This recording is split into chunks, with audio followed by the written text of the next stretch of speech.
for women in the United Nations, in the Organization of American States, of course, in Latin American Multilateral Forum and other fora.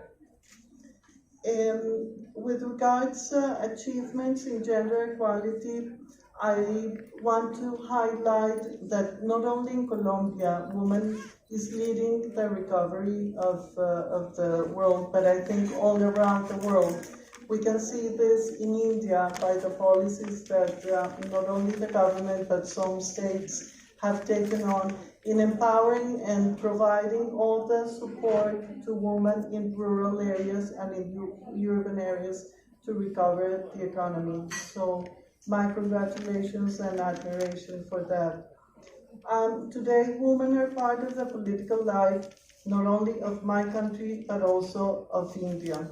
And increasingly, we're having more women as leaders and in politics and in the economic world. As you may see, the women are at the center of public policy today. It is a way to acknowledge the role of women in society as the main leader, main protagonist, also as the main victim of the past, but at the same time as the main protagonist of the reconciliation and the future and the recovery of the world. As a woman and as ambassador, I have to say that Colombia still has big challenges and a lot of expectations to fulfill, but we're going in that path. But I'm sure that gender equality and women empowerment are, as a state policy, will take us in the right path for all of us. Thank you very much, and thank you for the invitation. Women's empowerment, one looks at things such as political voice, completion of secondary schools, entrance into the workplace, and capacity to shape law and policy on gender equality.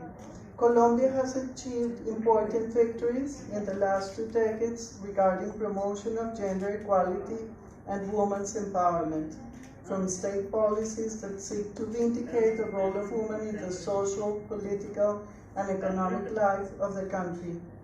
Especially, we have set up the policies and programs that have taken the first woman vice president of Colombia, Minister of Foreign Affairs, and the first Afro-Colombian woman as vice president-elect of Colombia. She will take office along with the new president-elect of Colombia, August 7th of this year.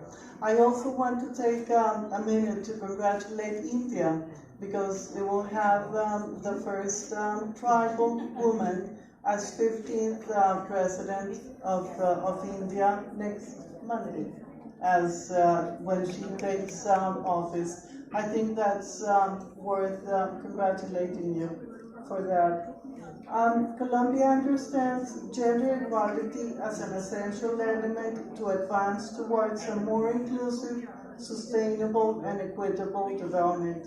Colombia promotes women as agents of change and central access for the development of the country, recognizing their contribution in the eradication of poverty, economic development, economic post-pandemic recovery, preservation of the environment, and food security. And I just want to make a note that women in Colombia were leading the recovery, economic recovery of Colombia.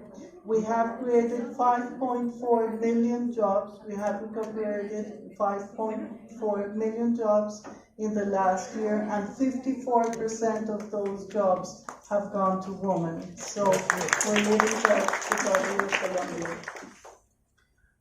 We're not only having a voice in our policies, but also in the multilateral fora.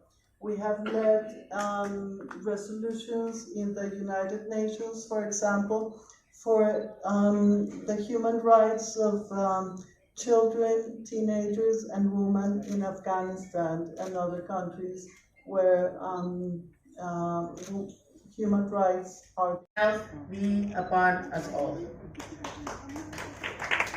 Distinguished participants, ladies and gentlemen, I'm so glad to be amongst great and powerful women today.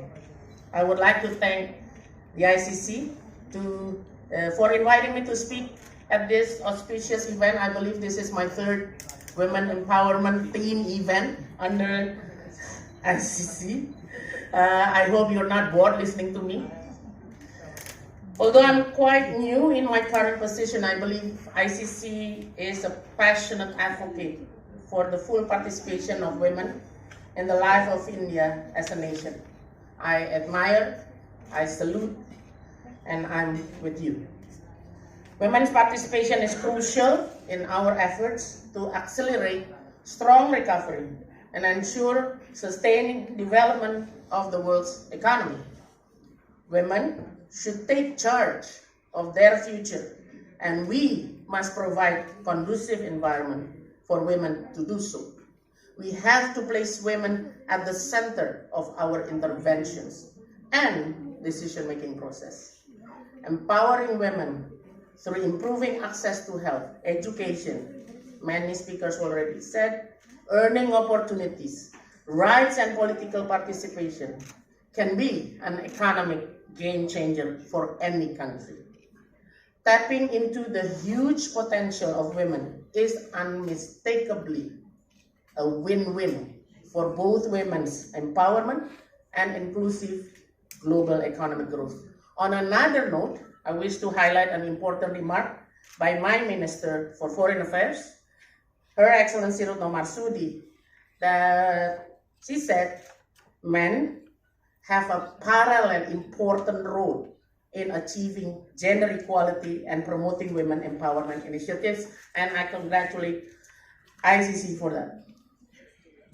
Distinguished participants, ladies and gentlemen, we are meeting at a time of unprecedented challenges. While the world has yet to fully recover from the pandemic, we are already confronted with new and pressing issues.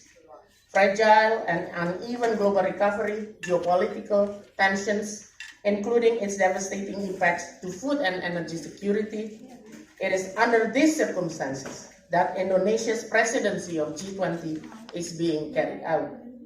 Indonesia believes that G20 has a collective responsibility to address global challenges by putting aside our differences and working together in good faith. Only then can we ensure that G20 remains relevant and fit for purpose. Under our presidency of G20, the Women 20 or W20 wants to encourage the commitment of government leaders to place gender equality and women's empowerment at the focus of global discussions regarding the post-COVID-19 economic recovery. In addition, it also requires a commitment to reduce discrimination against women in order to actively participate in recovery during the COVID-19 pandemic. Indonesia took the issue of gender equality and women's empowerment as a serious matter under our presidency of G20. With India as the next president of G20 in 2023, I am sure the issue of gender equality and women's empowerment will also be one of the main priority discussions. Distinguished participants, ladies and gentlemen, achieving women empowerment is clearly a deep-seated and complex challenge. Allow me to share some thoughts in this regard. And my first point is already shared by speakers previously, the overriding importance of women's education, the foundation upon which everything else must be built. Education is both an elevator and a springboard. It allows people to raise themselves up and to break down the divides that keep them apart. At its best, education is a breaker of many restraints, a wide avenue of opportunity. Investment in education is a critical mission in developing countries, including ourselves in Indonesia, where girls and women can make a huge difference. The gains for girls are substantial. A World Bank study suggests that an extra year of primary school boost earning potentially by 10 to 20% and by 25% for an extra year of secondary school. Ultimately, when women do well, society does better. A study of 60 developing countries estimated that the economic loss from not educating girls at the same level as boys amounted to 90 billion US dollars a year. Women education is... Good afternoon, good evening actually.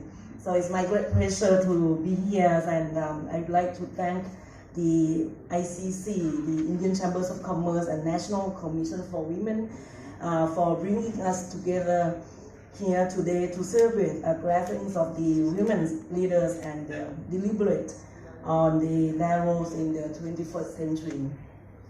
So we have amongst us the formidable women leaders who have demonstrated through their life and work and their leadership in governance, diplomacy, social works and politics for the gender equalities and women empowerment cause, that women make a difference, not just a small difference, but a huge and critical roles.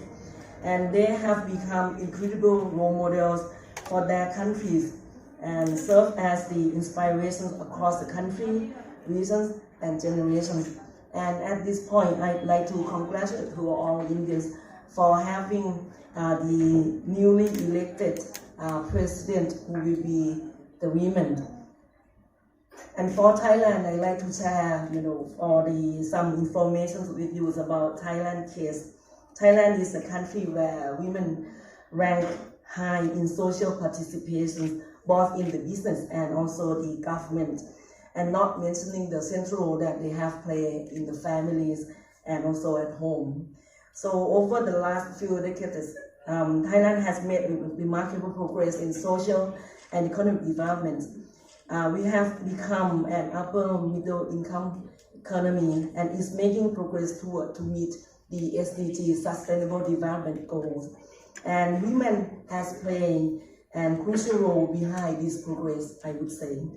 And for various sources, it shows that Thailand ranks relatively high in terms of the gender equality in several domains, particularly the education and the corporate leadership. And in terms of the legal recognitions of gender equalities in our country, I would like to share that the first constitutions of the Kingdom of Thailand in 1933, the women has given the same voting rights as men from the beginning. So Thailand then was one of the first Asian countries to give women the rights of vote. That's the politics. And on the economic developments, we recognize the increasing roles of the Thai women in the workforce and their contributions to the growth of the economy. And I wish to give you some statistic example the role of the Thai women in the business area, since now we are speaking 88% shares in the management in 2015, and it has been increased to 35.1% in 2020. So you see the big numbers of the women in the management levels. Second, in Thailand, the mid-market companies, we found that women hold about 32% of the senior leadership positions, which is higher than the global average of 25%, and also the Asia Pacific, which have about 26%. The third example is that Thailand is also performing comparatively well when it comes to having the women in the highest position of power. We have about 24 of the CEOs or the managing directors are women, compared to about 20% worldwide and only 30% in Asia Pacific. And at the senior level positions held by women in Thailand, the most is the CFO or the Chief Financial Officer, which contributed to fully 43%, making Thailand the world's highest percentage of women CFOs. And the last one, Thailand ranked in the top tiers of the 2021 Women Economic Global Gender Gap Index for economic participation and opportunity. So this shows how Thai women has been involved in the economy. So Thailand is the country where the policy is in place, and a policy to promote gender equalities and the empowerment of women has been adopted in all levels in our country. Over 30 years, we have adopted policies and joined hands in hand with the international community to protect rights and promote the roles of women. For example, Thailand has legally advanced women's rights and gender equality through its ratifications of the conventions on the eliminations of all forms of discrimination against women or CEDAW in 1985, and also its optional protocol in 2000. And also, we committed to the Sustainable Development Goals in the 2015 on the power of empowerment of women. And Thailand also adopted the Gender Equality Act in advance the legal policies and battle gender discriminations in 2015. So you have seen that how we have adopted a legal basis in our countries. And in addition, Thailand's efforts in integrate the international principle and instruments into the national legislations